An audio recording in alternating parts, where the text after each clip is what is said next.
wealthy restaurant owner humiliated Big Shaq, kicking him out for bringing orphaned kids to dine.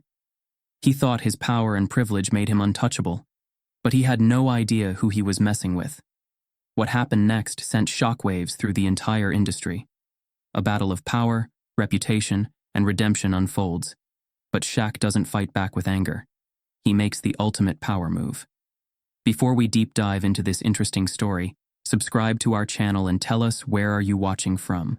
Share in the comments below. The Miami sun hung high in the sky, casting a golden hue over the city's sleek skyline. Inside O'Neal Enterprises, the air was buzzing with energy. Employees walked briskly through the hallways, phone calls echoed in the background, and deals were being closed. But in the middle of it all, Big Shaq sat at his desk, scrolling through a list of names. These weren't business partners or investors. They were kids, orphans. Shaq leaned back in his chair, exhaling slowly. "All right, that's 20, he muttered to himself, tapping the last name on the list. Across from him, Lisa Caldwell, his executive assistant, peered over her glasses. "You sure about this, Shaq?" Shaq glanced up, a smirk playing on his lips. "Lisa, when have you ever known me to be unsure?" She sighed, crossing her arms. "You're planning to take 20 orphaned kids to Whitmore's, the most exclusive restaurant in the city?" Shaq shrugged. "They deserve it." Lisa hesitated. "You know what kind of place that is, right? The clientele, the atmosphere. It's not exactly welcoming to—" Shaq cut her off with a knowing nod. "I know exactly what kind of place it is." That was precisely why he had chosen it. Shaq wasn't just a businessman. He had built his empire with heart, always remembering where he came from. He knew what it felt like to be overlooked, to be told you didn't belong. These kids? They had been through enough.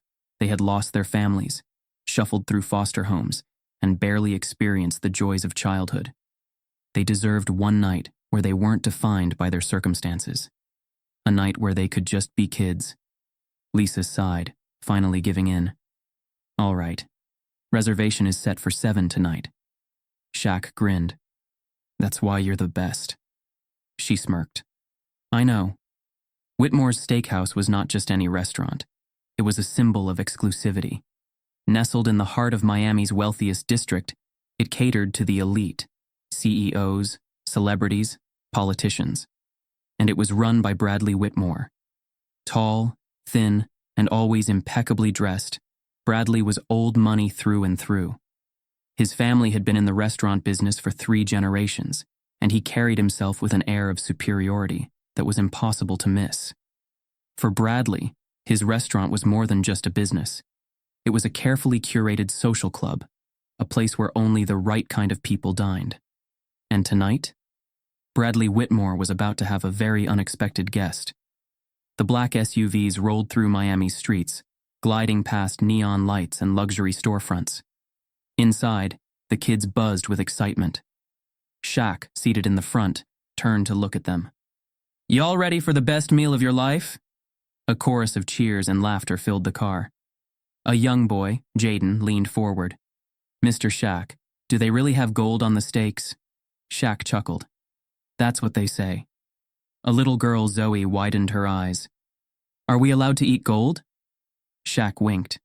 "Tonight you can eat whatever you want." The kids beamed. They pulled up to Whitmore's, where a valet hesitated for a moment before stepping forward. He clearly wasn't used to seeing a group like this step out of luxury SUVs. Shaq ignored the look and motioned for the kids to follow him. They walked toward the grand entrance, completely unaware that inside those doors, trouble was already brewing. Bradley stood at the front desk, chatting with the hostess when the doors swung open. His eyes landed on Shaquille O'Neal. At first, his face lit up. A celebrity in his restaurant meant good publicity. But then, he saw the kids, and his expression darkened. The hostess, a nervous young woman named Rachel, stiffened at Bradley's side. Bradley didn't move. His jaw clenched as he took in the sight before him. 20 kids in simple but clean outfits, wide-eyed and excited. His lips pressed into a thin line. "What is this?" Shaq approached the hostess stand, flashing his signature grin. "Table for 21, under O'Neal." Rachel swallowed hard, glancing at Bradley. Bradley cleared his throat, straightening his tie. I wasn't aware you'd be bringing guests. Shaq's grin didn't falter. Figured I'd give them a night to remember. Bradley's fingers tapped against the podium. Mr. O'Neal, Whitmore's prides itself on maintaining a certain atmosphere. Shaq's smile thinned. That's so, Bradley continued, his voice lowering. Our clientele expect a level of discretion and exclusivity. We don't typically cater to... He hesitated. Shaq's eyes narrowed slightly. To what? Bradley exhaled sharply. To charity cases. Silence. The kids stiffened, their excitement instantly dimming. Lisa, standing nearby, went rigid. Shaq's jaw tightened, but his voice remained even. They're not charity cases. They're my guests. Bradley's smile was forced. Of course. I just think perhaps a different establishment might be more appropriate. Shaq held his gaze. A test. A challenge. Would he back down? Walk out? Not a chance. Shaq slowly leaned forward, resting both hands on the podium. Let me get this straight. You got a problem serving kids because they don't fit your image? Bradley hesitated. I simply think our atmosphere... Shaq cut him off. Bradley. His voice was low, steady. Are you telling me you're refusing service to my guests? Rachel, the hostess, visibly swallowed. Bradley straightened. His pride wouldn't let him back down. His voice dropped to a whisper. This isn't that kind of place, Shaquille. Shaq exhaled. There it was. He looked down at the kids. They were watching, waiting. He could argue, could make a scene. But instead, he smiled, that slow, knowing smile. He straightened, clapped his hands together, and looked at the kids. Well, guess what, y'all? They blinked up at him. Shaq gestured toward the door. Looks like we're eating somewhere better. And just like that, he turned. No yelling, no fighting, just power. Lisa followed, casting one last glare at Bradley before stepping out. As the doors swung shut behind them, Bradley exhaled in relief. But what he didn't know, that moment had just been captured on camera, and by morning, the whole world would know exactly what he had done. The black SUVs glided to a stop in front of Whitmore's steakhouse, their polished exteriors gleaming under the glow of the streetlights. The restaurant's golden-lettered sign loomed above the entrance, a beacon of exclusivity and status. Inside the vehicles, the energy was electric. The kids, dressed in their best outfits, button-down shirts, simple dresses, neatly combed hair, bounced in their seats, their excitement barely contained. Shaq, seated in the front, turned to look at them. Y'all ready for this? A chorus of yes erupted from the back.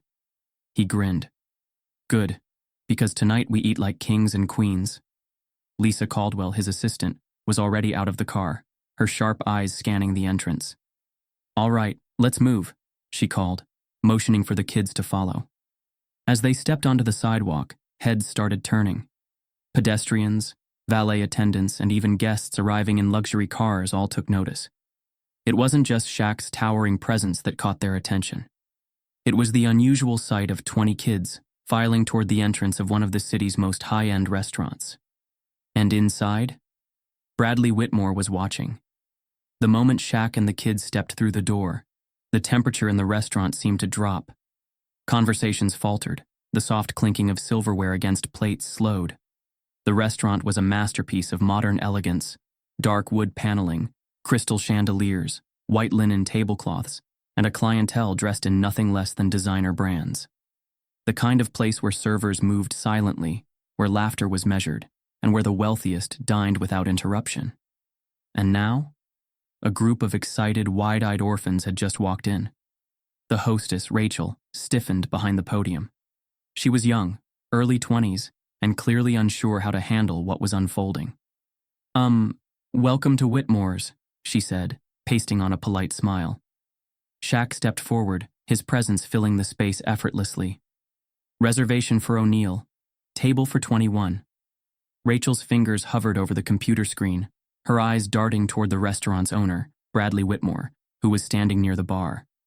Bradley's sharp blue eyes narrowed, his lips pressing into a thin line as he took in the scene. Rachel hesitated. "Just one moment, sir." Shaq noticed the shift, the moment of hesitation, the subtle tension. Lisa, standing beside him, muttered under her breath, "Here we go." Bradley strode toward the entrance, his movements calculated, smooth. He was tall and thin, dressed in an impeccably tailored navy blue suit, his blonde hair combed back with precision. Everything about him screamed old money and quiet authority. The second he reached them, his expression changed, polite but stiff. "Mr. O'Neal," he greeted, extending a hand. "A pleasure." Shaq shook it firmly, studying the man. "Bradley." Bradley's smile didn't quite reach his eyes. His gaze flickered to the kids, then back to Shaq. "I wasn't aware you'd be joining us tonight." Shaq raised an eyebrow. "Why wouldn't I?" Bradley let out a small, controlled chuckle. "Well, of course. I just assumed," he waved a hand vaguely, "that you were sponsoring an event. A donation, perhaps?" Shaq's smile remained, but there was an unmistakable shift in his posture. "Not a donation. A dinner. I'm treating these kids to a night out." Bradley's polite mask cracked. It was subtle, a slight tightening of the jaw, a flicker of something unreadable in his eyes. "I see," he said slowly. Shaq nodded. "Good. Then I assume our table's ready." Bradley hesitated, just for a second. Then came the forced smile. "Of course. Rachel, would you—" "Mr. Whitmore." A voice interrupted, and both men turned. It was a middle-aged man in a gray suit, seated at one of the nearby tables. He was a regular, one of the elite clientele Bradley worked so hard to maintain. The man didn't address Shaq. He didn't acknowledge the kids. He simply gave Bradley a pointed look, a silent message. Bradley understood it immediately. Bradley turned back to Shaq, his shoulders just a little straighter. "Mr. O'Neal," he began, voice quieter now. "I'm sure you understand that Whitmore's caters to a certain atmosphere." Lisa bristled. Shaq remained still. Bradley continued, his tone lower, more deliberate. "Our guests expect a dining experience that reflects a certain level of exclusivity. We carefully curate our clientele to ensure that the ambiance remains uninterrupted." Shaq's jaw tightened slightly. "Uninterrupted?" Bradley exhaled softly, as if choosing his words carefully. "Your guests, while I'm sure they're well-behaved, may not align with the experience we provide here." Shaq's eyes darkened. "And what kind of experience is that?" Bradley hesitated. Then, lowering his voice even more, he said, "This isn't that kind of place." Silence. A heavy silence. Lisa sucked in a breath. Rachel, the hostess, looked away, her face pale. Shaq's fingers flexed at his sides, but he didn't break.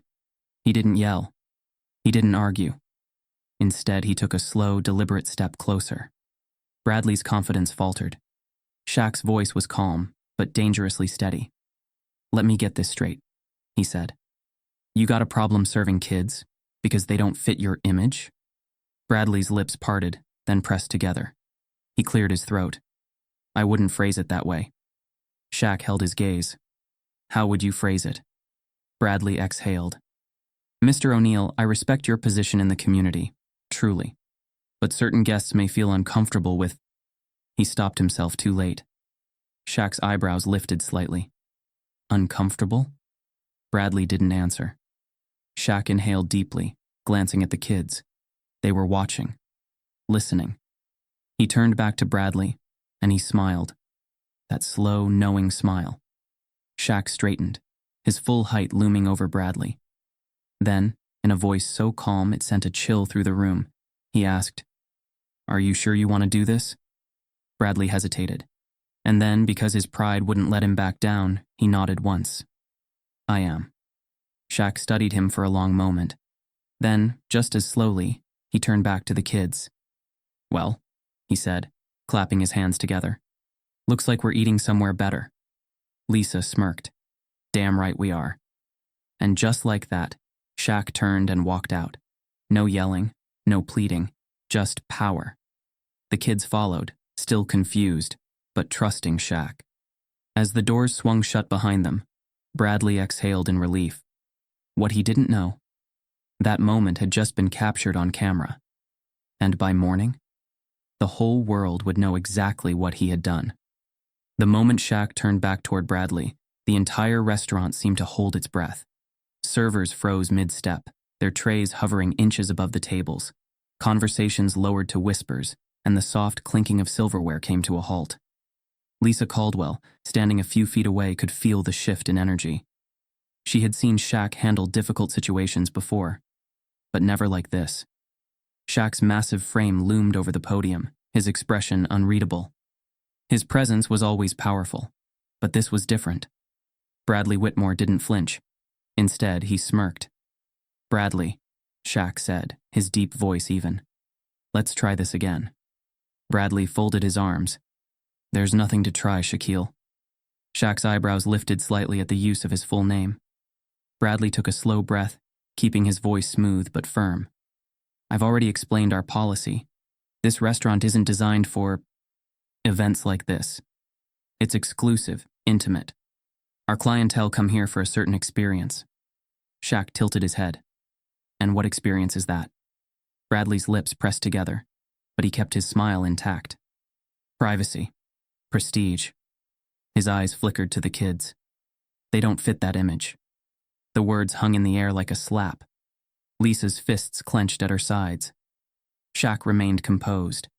He had heard men like Bradley before, men who dressed their prejudices in politeness, who insulted with a handshake and a smile. "So let me get this straight," Shaq said slowly. "You're telling me a group of well-behaved kids who just want a nice dinner don't fit your image?" Bradley's jaw tightened. "I'm telling you, my clientele expect a certain standard, and this," he motioned vaguely toward the group, "disrupts that standard." The children, who had been quietly admiring the chandeliers and the expensive decor, were now watching. They might not have understood the full weight of Bradley's words, but they could feel it. A little girl, Zoe, tugged at Lisa's sleeve. "Are we not allowed to eat here?" Lisa bent down, keeping her voice gentle but strong. "Of course you are, sweetheart." But the damage had been done. Shaq turned back to Bradley. "I'll ask one last time. You sure you want to do this?" Bradley exhaled sharply, glancing around the restaurant. He could feel the eyes on him, regular customers waiting to see how this would play out. His pride wouldn't let him back down. So, he made his final move. He turned toward the nearest server, Jerome, a young black man who had been frozen in place, witnessing the whole exchange. "Get security," Bradley said casually, like he was asking for a refill. Jerome didn't move. He looked at Shaq, then at the kids, then back at his boss. "Sir, Now." The word was sharp, final. Jerome hesitated, then slowly walked toward the back. Lisa scoffed, shaking her head. "Wow, you really think calling security on Shaquille O'Neal is the move?" Bradley shrugged. "He's trespassing at this point." Shaq laughed softly. It wasn't amusement, it was pure disbelief. "You really don't get it, do you?" Bradley smirked. "I get that you're making a scene." Shaq's face hardened, but his voice remained calm. "I'm making a scene?" He gestured around. "No one here had a problem until you walked over. You made this a scene. You could have let us eat, let these kids have a night they'll remember. But instead, you decided to make it about you." Bradley's eyes flashed, but he had nothing to say. Shaq took a deep breath. He wasn't going to argue with a man like this. Instead, he turned toward the kids. "Well," he said, his voice lighter now, "looks like we're eating somewhere better." The kids, confused but trusting him, nodded. Lisa smirked. "Damn right we are." Shaq turned back to Bradley one last time, studying him. Then, with a slow shake of his head, he said, "Some doors once closed, never reopen." And with that, he walked out. As the doors swung shut, Bradley exhaled, shaking his head. But what he didn't know? A customer at the back had been recording the entire exchange, and by morning, the world would know exactly what had happened. The sun rose over Miami, but for Bradley Whitmore, the day was about to be anything but bright. By the time he stepped into his restaurant that morning, the air was different. The usual calm, refined atmosphere had been replaced with something far more dangerous, Uncertainty. His phone was already vibrating nonstop. Texts, calls, emails. Something was wrong. Across the city, in every corner of social media, a video was spreading like wildfire. Shaquille O'Neal, standing tall in the middle of Whitmore's steakhouse, calmly but firmly being refused service. The clip showed Bradley's face clearly. His sharp suit, his tight smile, his thinly veiled disdain, and most importantly, his words. "This isn't that kind of place." It wasn't just a denial of service. It was a statement drenched in exclusion. The comments poured in by the thousands. Did this man really just try to kick Shaq out of his own city? It's 2024, and people still think they can get away with this? Not just racism, classism at its finest. Who tells kids they don't fit the image of a restaurant?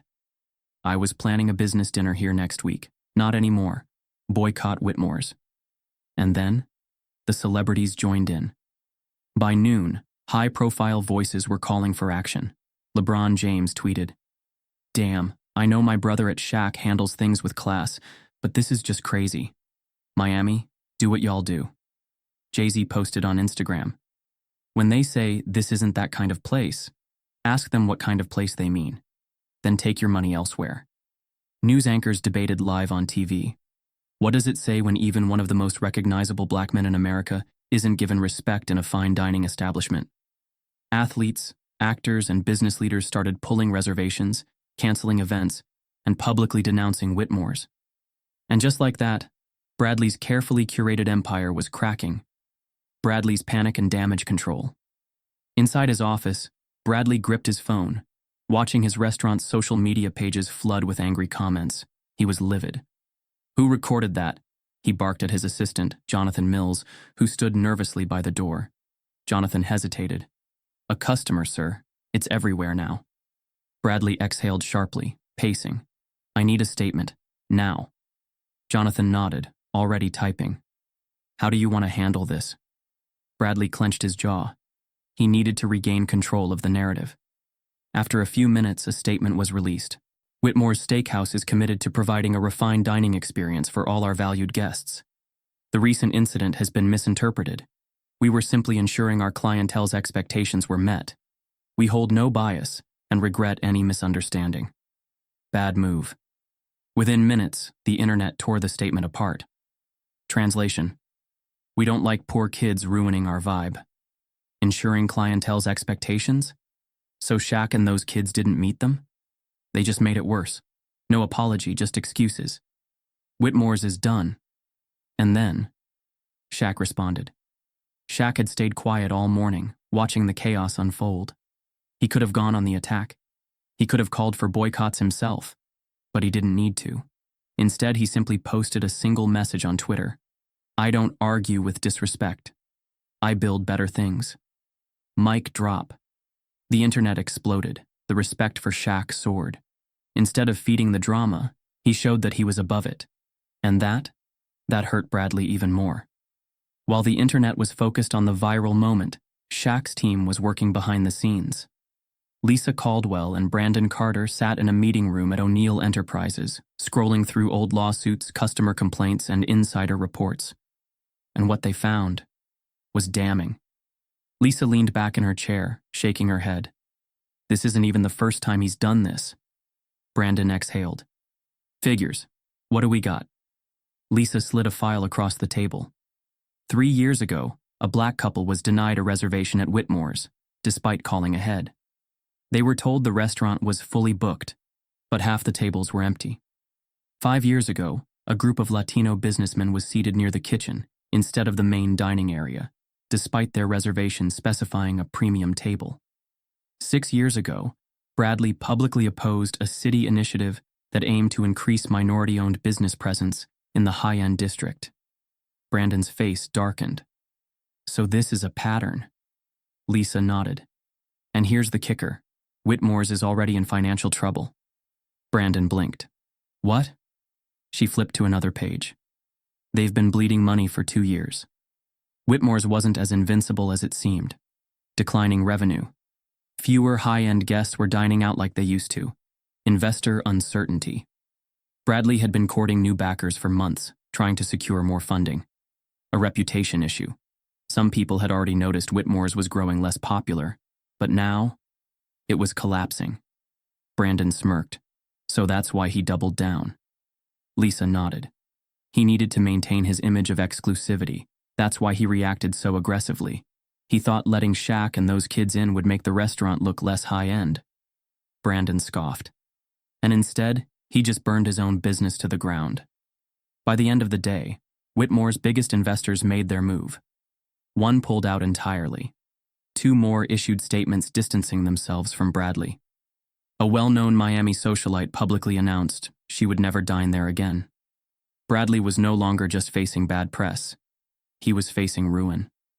That night, as Shaq walked through his office, Brandon approached him with a knowing smirk. "You heard the news?" Shaq smiled. "Yeah." Lisa folded her arms. "Whitmore's is done. He just doesn't know it yet." Shaq nodded. "Good." Brandon grinned. "So, what's next? You want to finish him off?" Shaq shook his head, chuckling. "Nah, he did that himself." A pause. Then Shaq glanced at Lisa. "But I do think it's time we open our own restaurant." Lisa grinned. And just like that, the next chapter began. The world was waiting for Shaquille O'Neal to fire back. After Bradley Whitmore's blatant discrimination went viral, the media expected a war. News anchors speculated on talk shows, fans flooded social media with calls for boycotts, and Whitmore's steakhouse was on the verge of collapse. But Shaq didn't react with anger. Instead, he did something no one saw coming.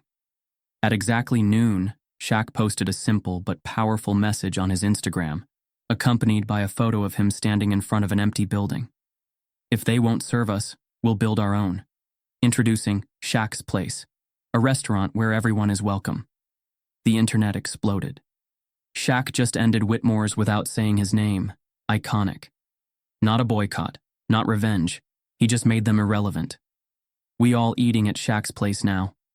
Within an hour, the post had millions of likes and was trending across platforms. But what happened next? Even Shaq didn't see it coming.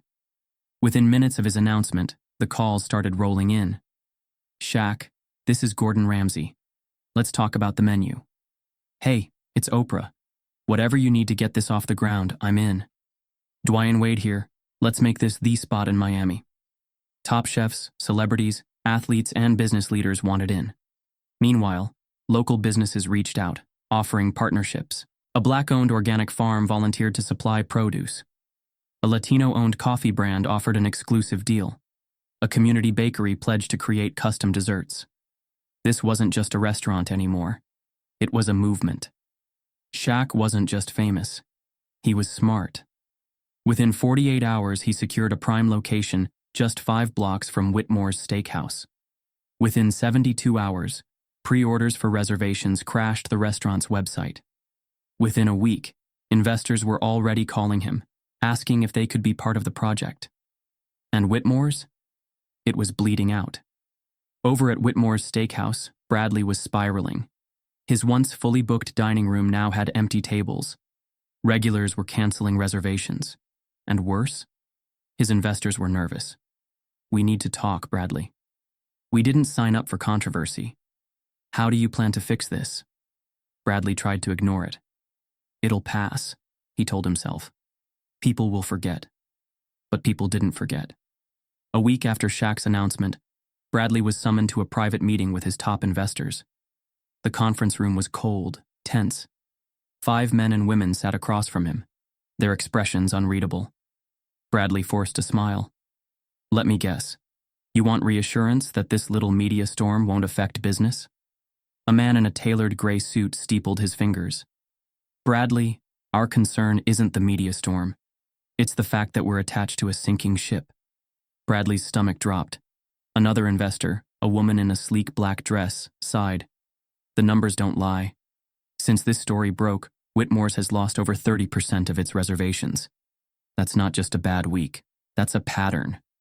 Bradley's jaw tightened. "You think people are really going to stop coming over one misunderstanding?" The gray-suited man leaned forward. "It's not just this one thing, Bradley. Your past is coming back to haunt you. The lawsuits, the complaints, your history of rejecting certain customers. It's all resurfacing. Bradley stiffened. Which brings us to our concern, the woman continued. Shaquille O'Neal is now your direct competition. And let's be honest, that's a fight you won't win. Bradley felt his blood boil. This is my restaurant, he snapped. You think I'm afraid of some ex-basketball player opening a flashy new spot?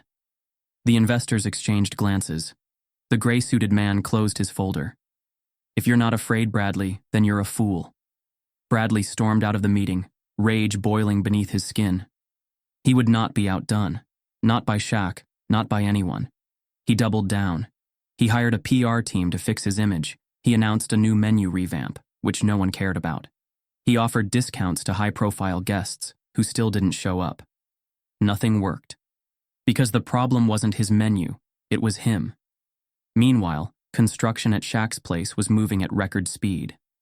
Exclusive behind-the-scenes footage of the kitchen being designed went viral. Celebrity endorsements kept pouring in. And then, Shaq made his next move. The ultimate power play one evening, Shaq sat down for a live interview with a major news station. The host leaned in. Shaq, a lot of people expected you to fight back directly. Instead, you took a different approach. Why? Shaq smiled. Because I don't argue with disrespect. The host raised an eyebrow. So, you don't care about what happened at Whitmore's? Shaq leaned forward slightly. Look, I could have spent my energy fighting a losing battle, but I'd rather build something that lasts. Whitmore's is about exclusion. I'm about inclusion. And in the long run, that wins every time. The clip blew up instantly. Shaq doesn't waste time on negativity. He just wins. That's how you handle a hater.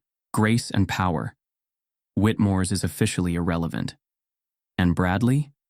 He watched the interview from his office, his fingers clenching into fists. Shaq hadn't even said his name, and yet he had just lost. Bradley's last remaining allies started jumping ship. Two of his biggest investors officially withdrew their funding.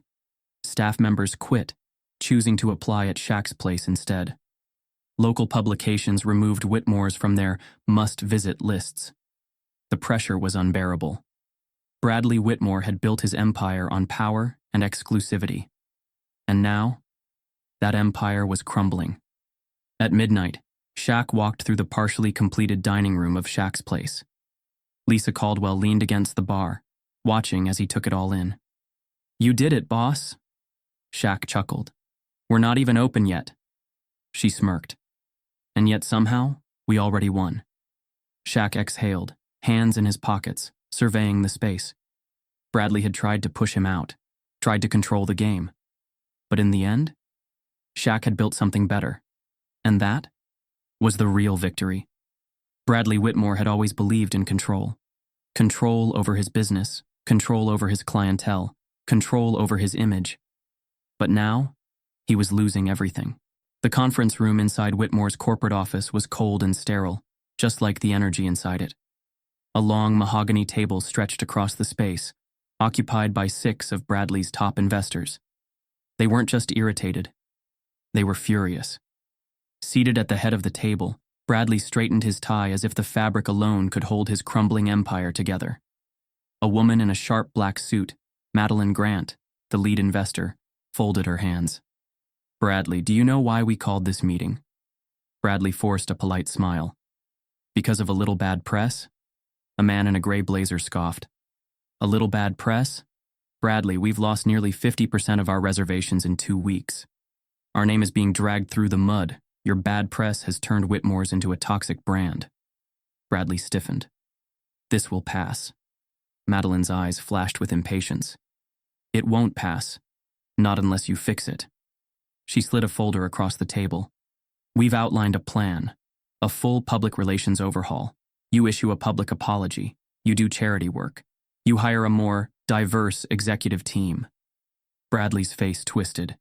You want me to put on a damn performance? The gray blazer man leaned forward.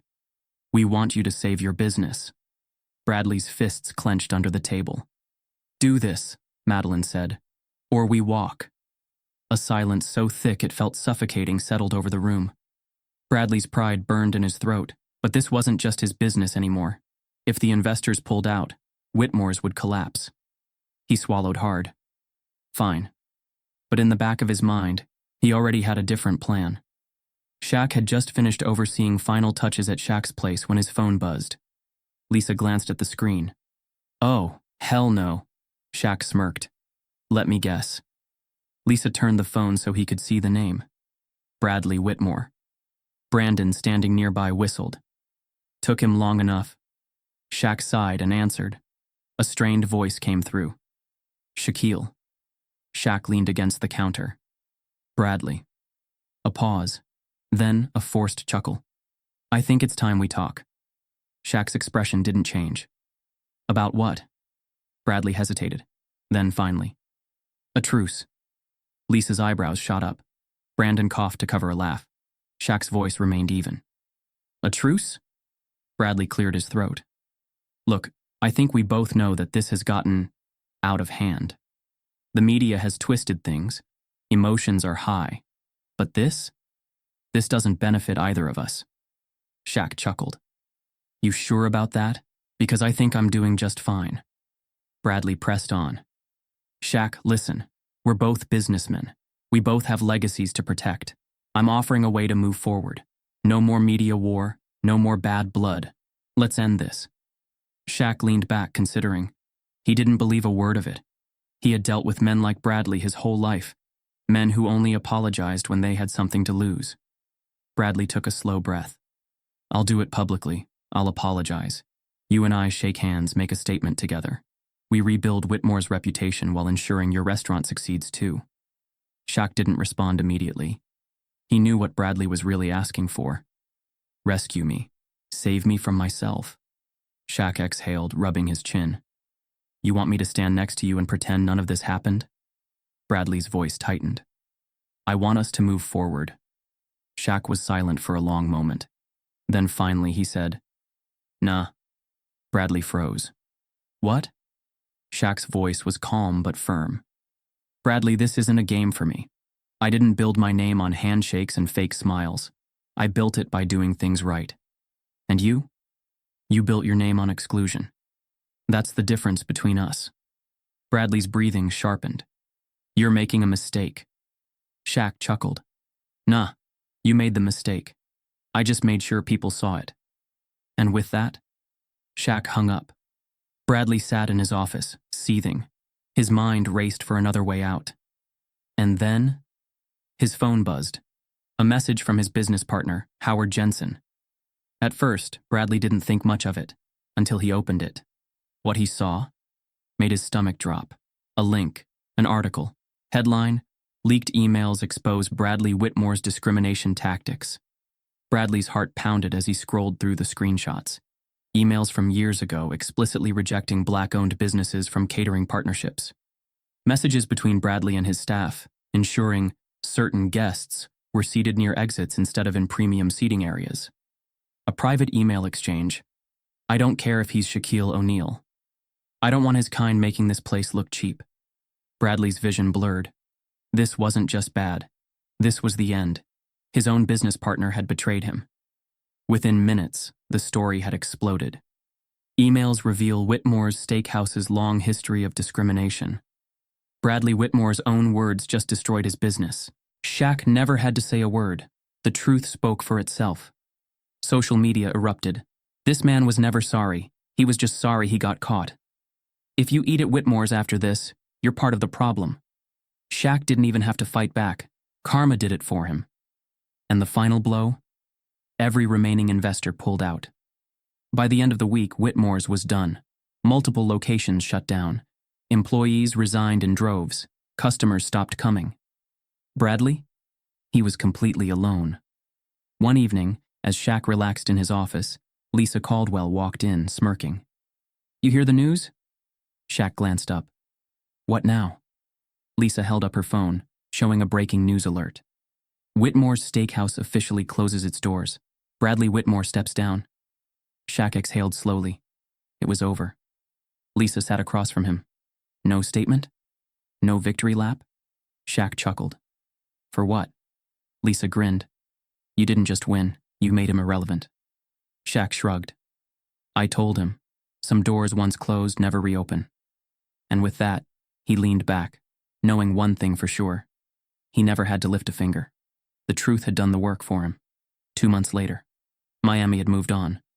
Whitmore's steakhouse was a distant memory, its grand doors locked, its gold-lettered sign removed. The space now sat empty, a ghost of what it once was.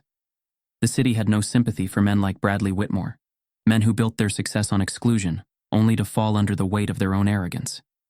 Meanwhile, across town, Shaq's place was alive. The grand opening had been a spectacle. Lines wrapped around the block, people of all backgrounds coming together, laughing, celebrating. The restaurant had become more than a place to eat. It was a symbol. Tonight, it was packed as always. Servers weaved through the bustling tables, plates stacked high with gourmet soul food and classic steakhouse dishes. Laughter and conversation filled the air. Shaq stood near the bar, talking to an old friend when Lisa Caldwell approached, a strange expression on her face. You're not gonna believe this, she muttered. Shaq turned, raising an eyebrow. Try me. Lisa nodded toward the front entrance, and when Shaq looked over, his face slowly hardened. Because standing there, looking completely out of place, was Bradley Whitmore. Bradley had always carried himself with confidence. Expensive suits, perfect posture, that smug expression of untouchable power. But now, he looked nothing like the man Shaq had last seen. His once pristine suit was rumpled, the collar slightly undone. His hair, always slicked back with precision, now had a few strands out of place. The arrogance in his face? Gone. The maitre d' stood beside him, uncertain, waiting for instruction. The restaurant had noticed too. Conversations had slowed. Eyes had turned toward the door. Everyone recognized him. Lisa folded her arms. He must be desperate. Shaq took a slow breath. Let him in. Lisa's eyebrows shot up. You serious? Shaq didn't respond. He simply nodded toward the maitre d'. Bradley was led inside.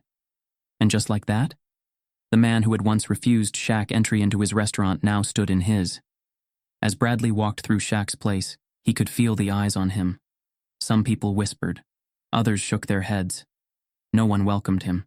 He had spent his life believing in exclusivity. Now, for the first time, he was the outsider.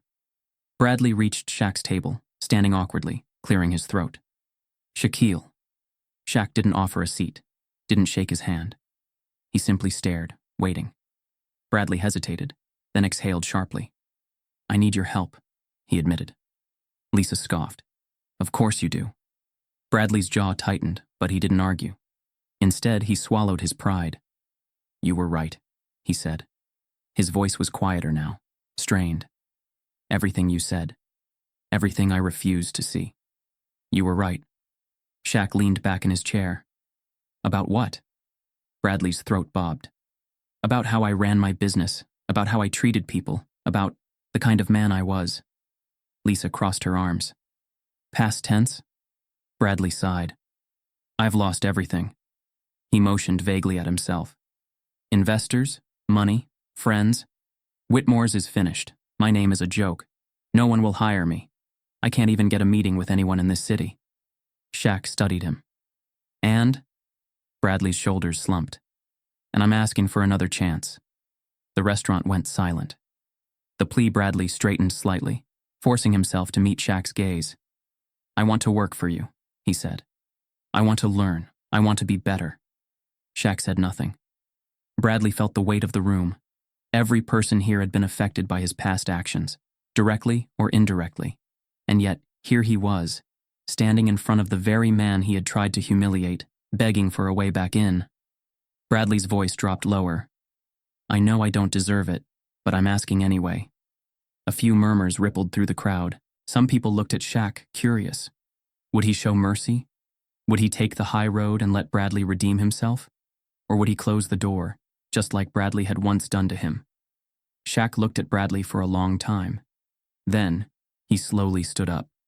Bradley took a step back, uncertain. Shaq exhaled, shaking his head. Not in anger, not in satisfaction, just in recognition. And then, in a voice low and steady, he said the words that would haunt Bradley for the rest of his life. Some doors, once closed, never reopen. Bradley's face fell. He opened his mouth as if to argue, but stopped himself. Because deep down, he knew this was the answer he deserved. Bradley stood there for a moment, his pride battling with his shame. Then slowly he nodded. No begging, no last attempt, just acceptance. He turned, walking back through the restaurant, his presence no longer commanding. And as he reached the door, something became painfully clear. No one stopped him. No one called his name. No one cared.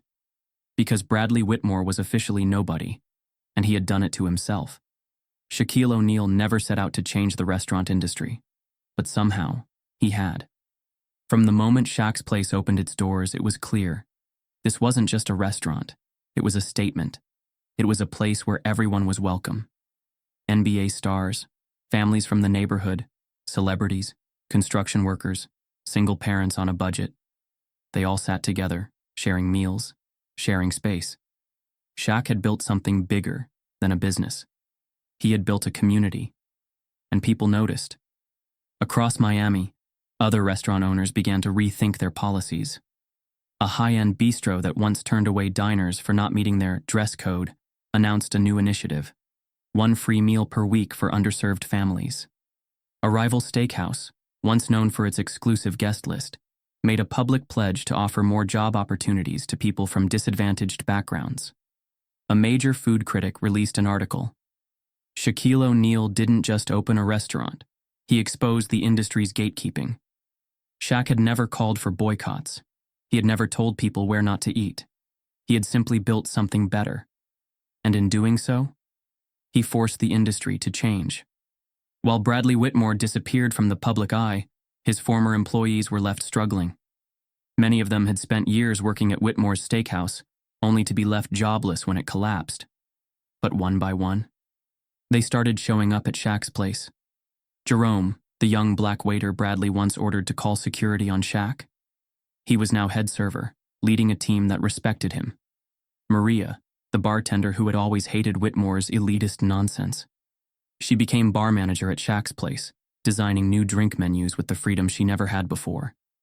Even the hostess, Rachel, the one who had been too afraid to stand up to Bradley that night, found a home at Shaq's Place. For them, this wasn't just a new job. It was a second chance. A chance to work somewhere that valued them, not just for their ability to serve, but for who they were. But for Shaq, that still wasn't enough. He didn't just want to change one restaurant, he wanted to change the pipeline, so he made his next big move. At a press conference held inside Shaq's Place, he stepped up to the podium, looking out at the crowd of reporters, chefs, and community leaders. And with a slow smile, he said, "It's time to start building the future." Then, he announced the launch of the O'Neal Culinary Scholarship Fund, a fully funded program designed to help kids from underserved communities pursue careers in fine dining, restaurant management, and hospitality. No gatekeeping, no barriers, just opportunity. And the first recipients of the scholarship, the same orphaned kids Shaq had tried to take to dinner that night. A year after opening night, Shaq stood inside his restaurant, watching the dinner rush unfold. The tables were full, the energy electric, and at the front of the house, he saw something that made his chest tighten. Jaden, the shy boy who once asked if they were allowed to eat gold steaks, was now working as a busboy, learning the ropes. Zoe, the little girl who clung to Lisa that night, was shadowing the pastry chef, her hands covered in flour as she helped plate desserts. 2 other kids from that group were learning hospitality skills, smiling as they seated guests and folded napkins with care. These weren't just kids anymore. They were the next generation. Shaq watched as Jaden walked past him, balancing a tray. The boy paused, looking up. "Mr. Shaq?" Shaq smiled. "Yeah, kid." Jaden hesitated, then grinned. "I think I want to be a chef someday." Shaq's smile widened.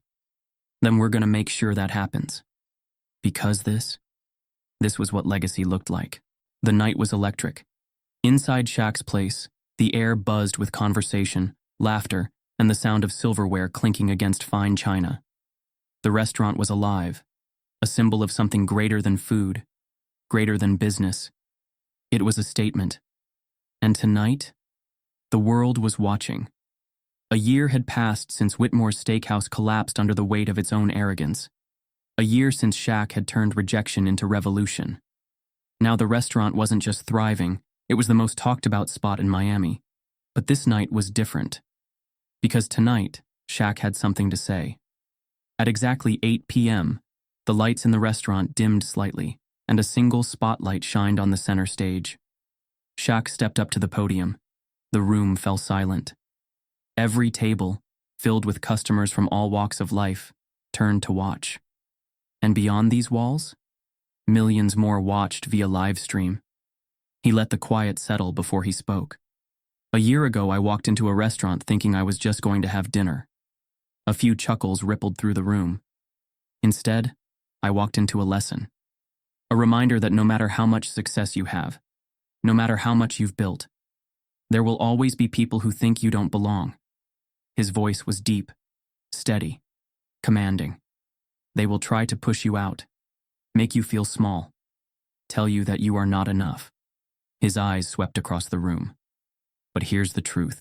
If they try to push you out, build something bigger. If they close the door, open your own. The crowd erupted into applause.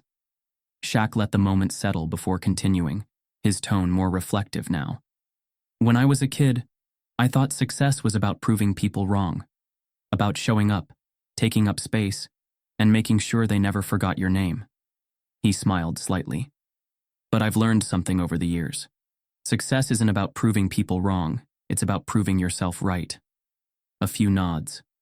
Some murmurs of agreement. It's about knowing your worth before they try to define it for you. About standing tall, not because you need to be seen, but because you deserve to be here. Shaq shifted slightly, his expression more serious now. But I don't just want to talk about me.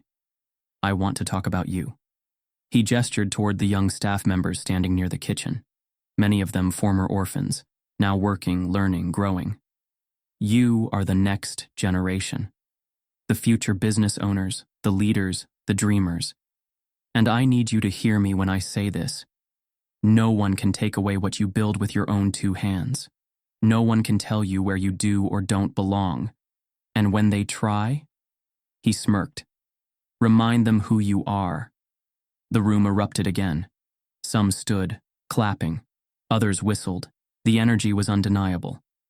As the applause continued, Shaq stepped back from the podium, letting the message sink in. He wasn't just talking about the past, he was shaping the future. And as he walked through his restaurant, his empire, his legacy, he took in the sight of families enjoying meals, young chefs perfecting their craft, old employees thriving in a place where they finally felt valued. This was the real victory. Not revenge, not retaliation, but creation. A life built on something stronger than hate. And that was a mic drop no one could ignore. The fight for inclusion, opportunity, and respect isn't just Shaq's story. It's a reality many still face. Want to see more stories of resilience, power moves, and justice served? Follow us, share your thoughts, and be part of the movement. Because success isn't just about winning. It's about changing the game for those who come next. Stay with us, and let's build something bigger together.